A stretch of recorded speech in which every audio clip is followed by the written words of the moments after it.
تصفوية مشاريع تصفوية مشاريع تصفوية مشاريع تصفوية مشاريع تكميلية مشاريع تكميلية مشاريع تكميلية مشاريع تكميلية. علاش حنا فقراء علاش حنا فقراء علاش حنا فقراء علاش حنا فقراء وحيت هما شفارة وحيت هما شفارة وحيت هما شفارة وحيت هما وحيت هما شفارة وحيت هما شفارة.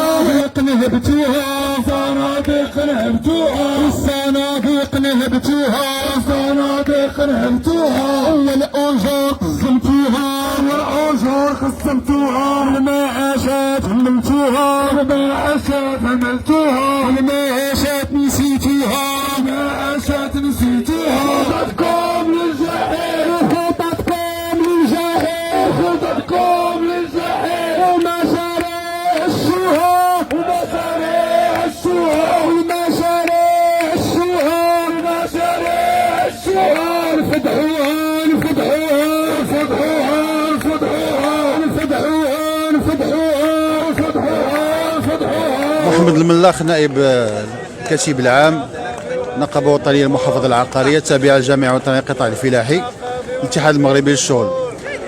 كنشاركوا في هذه الوقفة الاحتجاجية المنظمة من طرف الجبهة المغربية ضد قانوني الإضراب والتقاعد من أجل الاحتجاج على مشروع يعني القانون ديال من أجل الاحتجاج على مشروع القانون ديال الإضراب ديال 97 15 اللي موضوع في البرلمان واللي كان السحب ديالو في 2016 والآن يعني نناقش في الأجهزة التشريعية.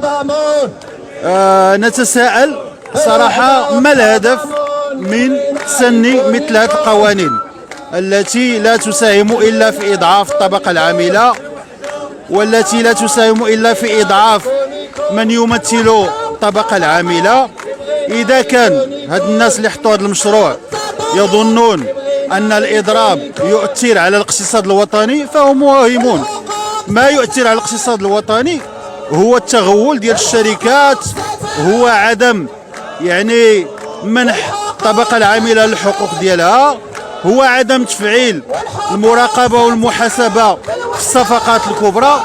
هذا الشيء اللي كيضعف الاقتصاد الوطني. أما الإضراب لا يؤثر على المردودية. هذا المشروع هذا القانون يعني يدلل بواحد الشكل كبير على أن ما تدعيه الحكومة بأنها حكومة اجتماعية فهذا كله كذب في كذب. لأن من يتبنى السياسة الاجتماعية لا يسعى إلى إضعاف من يمثل الفئات الاجتماعية. فهذا الشيء كيبين على أن ادعاءات الحكومة هي ادعاءات باطلة وما يمكنش نفهموا إلا أن هذا التوجه ديال هذه الحكومة ديال النيوليبرالية المتوحشة هذا هو النهج ديالها، هو إضعاف من يمثلون الطبقة العاملة.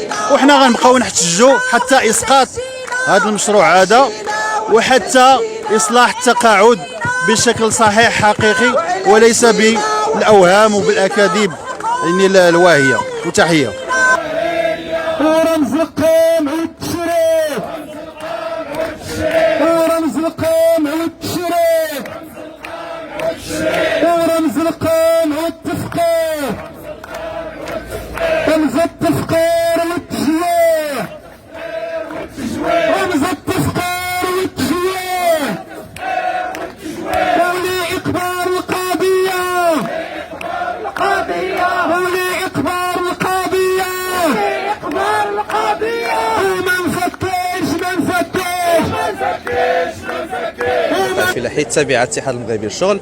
حنا كمكون اساسي وعضو مؤسس للجبهه المغربيه ضد قانوني الاضراب والتقاعد متواجدين اليوم في هذه الوقفه الاحتجاجيه من اجل رفع الصوت ديالنا والاحتجاج على الممارسه ديال الحكومه وديال الدوله اللي كتهدف من خلالها لتمام مجموعه من القوانين التراجعيه اللي كتضرب المكتسبات اللي حققتها الطبقه العامله بنضالاتها الماليه. كنشوفوا اليوم وكلشي كيتابع كيفاش ان الحكومه قامت بتهريب المشروع ديال القانون التكبيلي للاضراب من طاوله المفاوضه مع المركزيه النقابيه، ولجات باغا تمرروا على المستوى ديال البرلمان، وهذا الشيء ولم تراعي كذلك حتى راي مؤسسات دستوريه، وعلى راسها راي ديال المجلس الاقتصادي والاجتماعي والبيئي، وكذلك راي ديال المجلس الوطني لحقوق الانسان.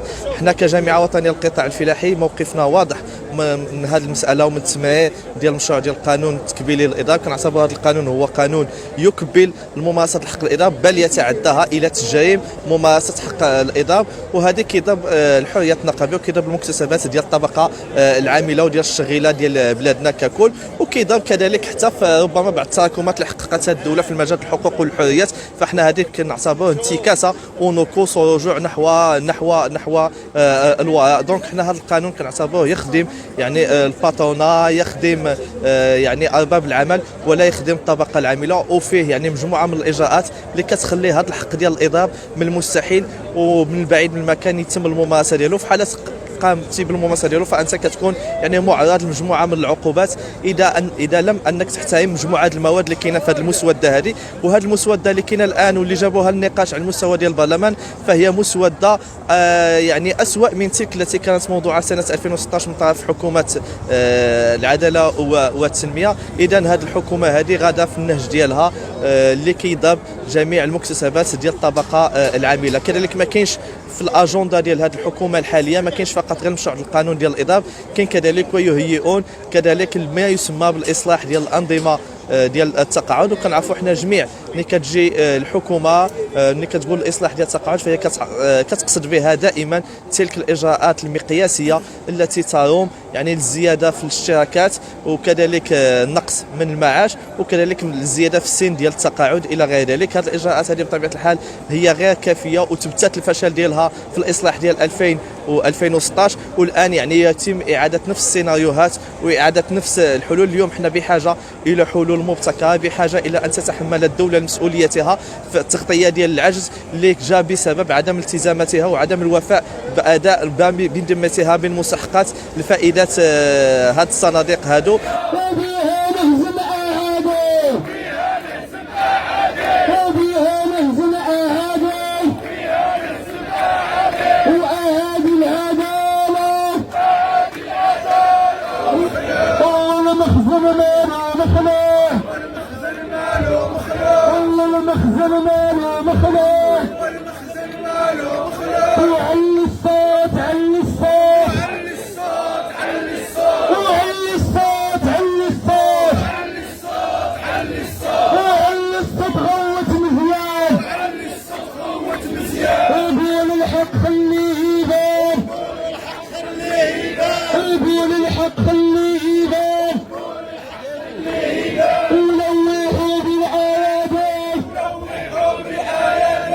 معكم نور الدين قسو موسى، كاتب عام في قطاع المركبات النفعيه.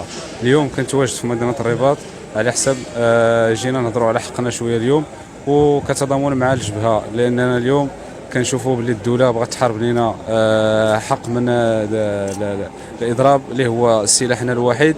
وحنا كما كتعرفوا القطاع ديالنا ديال اصحاب المركبات النفعيه في الشكائت بها فهو قطاع فيه جد من مشاكل، واللي هما اكراهات من الضيعات الفلاحيه والضغط من السلطه اللي الا مشات تحيد لنا حنا هذا الاضراب هذا فهو السلاح ديالنا الوحيد باش كنقدروا نضغطوا. نهار كنحسوا براسنا غادي يجينا الاقصاء او غادي كنحسوا بالضغط علينا بزاف، هو السلاح الوحيد اللي عندنا كنواجهوا به.